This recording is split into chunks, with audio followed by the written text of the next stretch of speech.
In this video, I'm going to give my opinion on the stuff that we've got from the roadmap. If you're unaware, Second Dinner has released some of the things that they're looking to add to Marvel Snap. We've got a coming soon section, which could be anywhere from the next week to the next patch, the next couple patch, in development, a bit longer, in concept. I wouldn't expect that probably even this year, to be frank with you. Second Dinner's got some thoughts on each one of these. We'll go over those just a little bit and only highlight the key points. I'm going to apologize up front. I've been working on a farm, doing some hard labor. I have poison ivy, including by my eye. So I'm not going to heavily edit this video. I'm just going to talk to you guys, give your opinion. So whether you feel bad for me or you just want to help support the channel, appreciate that hammer the like button. So coming soon, PC launch, giant thumbs up to that. Twitch drops. I think this is a no-brainer, you know, having Twitch drops in game. I'm seeing a ton of ads on my feeds on YouTube. Marvel Snap's everywhere. I think they're putting a lot of money in it right now. I think this game's going to blow up even more than it already has. Card upgrade improvements. We'll get to this in a bit, but I'm very, very excited about what they've got here. Seasonal audio, I like that. I think just changing the audio up a little bit makes things less stale. Conquest polish, we'll see exactly what that is, but I'm always down for polishing things up a little bit. Infinite rank revamp. Again, I think depending what that is, I'm pretty excited about seeing something changed up a little bit there. Global matchmaking phase 1. It makes a ton of sense for us to be able to matchmake globally. I mean, it gives us the opportunity to not play bots. It gives us the opportunity to actually chat amongst each other in different countries and say, you know what, I played you and I beat you, as opposed to, well, I'm on this type of server and we're never played and I'm better and da da da. I think it's just a good idea. And then in development, prestige level, well, we'll see what that means. Spotlight cache improvements. We like seeing that regardless, right? Collectible emotes and card emojis. We saw these from San Diego Comic-Con, did a video on that. Check it out if you haven't seen it. Personalized shop, they've talked about that a little bit. Depending on what that means, that could be cool, maybe, I don't know. Smart decks, I covered this in the survey video. Look, I personally don't really care about that. I'm sure there might be some player base that does. I just think there's other things to focus on in game, but we'll see if there's anything in the concepts part that we think we should swap that. New infinite splits and split system improvements. I think this is a giant thumbs up. I'm curious to see how the difference here is versus the card upgrade improvements. What's the difference there? Ultimate variant evolution. Again, I think if they're going to make those things better, or if they're going to make them cheaper or something like that, because right now I know for me personally, I'm not even touching those things because I afford them. Maybe it is meant to be just a whale cracking thing and I'm good with that too. In concept, guild and social systems. I think this is something the game sorely needs. If it wasn't for the outside Twitter, Discord, Twitch, all those sort of things, the social aspect of the game wouldn't necessarily exist. In game, you don't get much there other than people emoting and BMing each other. Mythic variants, looking forward to those. Again, higher tier variants for those looking to spend more in the game, which again, I like that stuff because it helps support the game. PC controller support, I'm down. It's PC launch, sounds like it's a ways out. New game mode, interesting. We'll see what that is. I've been talking about having some PvE type stuff or things that we can work together. It's maybe not against each other, but it's a mission that you can maybe get a card or unlock a card. I think that'd be awesome. Season journey improvements. Interested to see what that is. Is that just the season caches that you get from the season pass being a little bit better? I don't know. I'm down. So for the PC launch, the only thing that they really add here is the widescreen experience.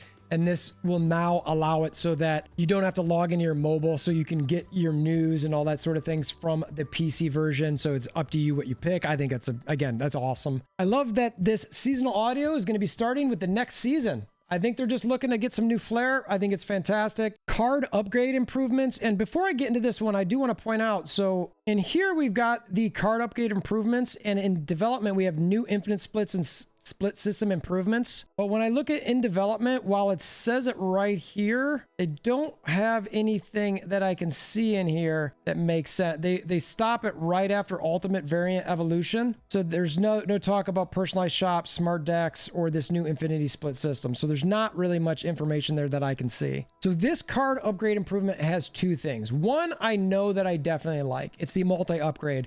You've got a card, you don't want to just do one upgrade, you want to do 5 or 10 or 50, how many ever they allow us, so that way you can just pick whatever that is and get the upgrade. I know for me personally, the time sink of going from a common to an uncommon to a rare to an ultimate, all the way up to an infinite, it's like, okay, so I do it and it's like rare, and I love that guy's voice because it's awesome, and I think it's the guy from Honest Reviews. But it's just like such a time sink. You do it and then you go to ladder and then you click OK and you go back and you do it and you go to ladder and you go back, and it's like, okay. So I like that they're doing this. I think it's awesome. The other part is an upgrade with goal option. This is basically if you want to just upgrade your cards with gold. I think this is mainly a whale item, so I'm not going to complain about it. Any options that they put in game that doesn't make it so that it's an unfair advantage on the playing field, whether it's in Conquest or the ranked ladder, this just allows people to get the cosmetics that they want for money. So, okay.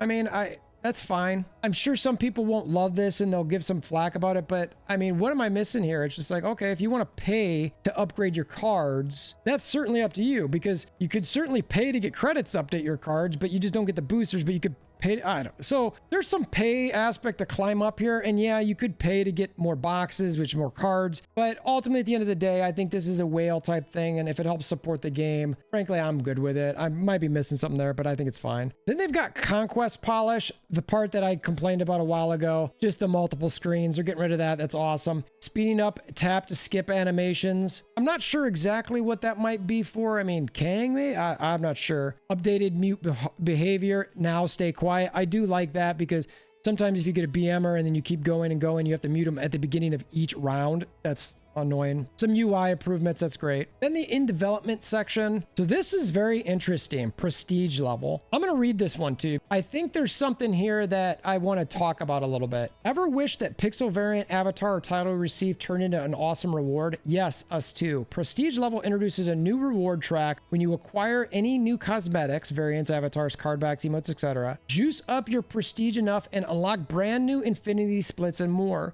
We will be building on prestige level into the future with albums that drip bonus prestige and exclusive thematic cosmetics. So this is interesting. To date, getting different cosmetics, titles, etc., you didn't really care about. But now they're going to make some sort of track where that matters. It seems like that track is going to lean into more cosmetics. If it's just purely cosmetic type stuff, then I am a giant fan of this. Again, leaning into the cosmetics, monetize that. I think that's great. If it starts leaning into getting cards or gold or something like that, then I'm kind of like, oh, then so you're increasing the value of certain things that people might not have valued before. And I get where they might need to do that, but I wouldn't do that in the fact if it's related to gameplay. So I'm hoping this purely stays, as they say here, where they talk about exclusive thematic cosmetics. We'll see. This is something to keep your eye on. Spotlight cache improvements. So they are changing one other thing. In the next patch, they're going to increase rewards for Series 3 complete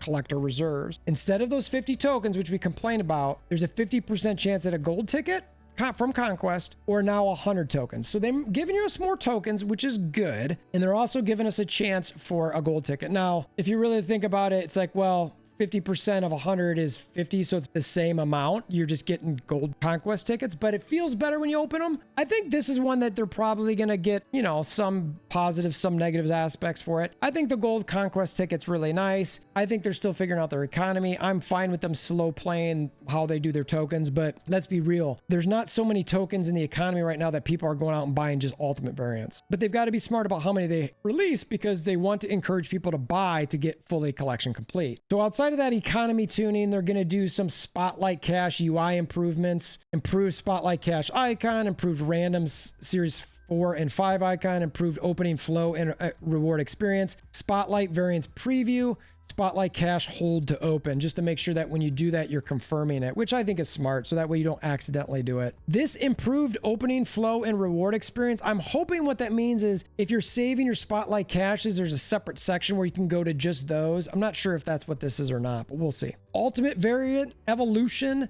They want to make them more worthy of their name. It says evolve existing and new ultimate variants to unlock their full cosmetic potential. As these variants evolve, they will start to share their thoughts on your match with new visual, what says VO, what's that? Visual optics and comic style chat bubbles. That's dope, honestly. I think that's amazing. Once pushed further, new thematic visual effects and sound effects matching the variant art will light up the board in style. Nullified Thor with red lightning. Yes, please. Honestly, that is pretty awesome. I'm a big fan. Let's absolutely, oh, I'm not cool enough to do that. Let's absolutely support that. And then in concept, guild clans, look, they're looking for social systems. That's great. They're looking for some feedback here. For those of you who have been playing collectible card games socially for years, what did you enjoy about those social experiences? We're looking for your feedback on what you'd love to see from guilds, clans, social social systems. What things would you like or dislike? Let them know. So make sure to share that. Comment below, Twitter, etc. Mythic variants. What's more badass than ultimate variants? Mythic variants. Custom voice lines, wild over-the-top visual effects. Maybe they jump out of the screen and punch your opponent in real life. It's obviously a joke, but that would be funny. Okay, not that, but they're going to be awesome. Who knows? Maybe with AI, we'll never know what's going on. So I'm a fan. We'll see when that's coming. It's down the road. New game mode. What are they going to say here? We have so many ideas for future game modes. We're interested in building game modes that bring an overall balance to the game between accessibility and deep strategy. Right now, we're thinking through what is the most fun and working backwards from there. We're excited to build more awesome ways to play Marvel Snap and share more details in the future. All right, we'll see. That's pretty open-ended. We'll see how that shakes out. So of these, what are you most excited about? I'd love to hear from you in the comments below. Again, sorry for sort of the hodgepodgey video, lack of editing, Poison Ivy, working sun. It's late at night, but I wanted to get my opinions out there. So again, if you want to help support that channel, hammering down that like button, or if you want to join on YouTube, etc., or click that Amazon affiliate link anytime you buy on Amazon. Always appreciate that. Until next time, I hope you have a wonderful day.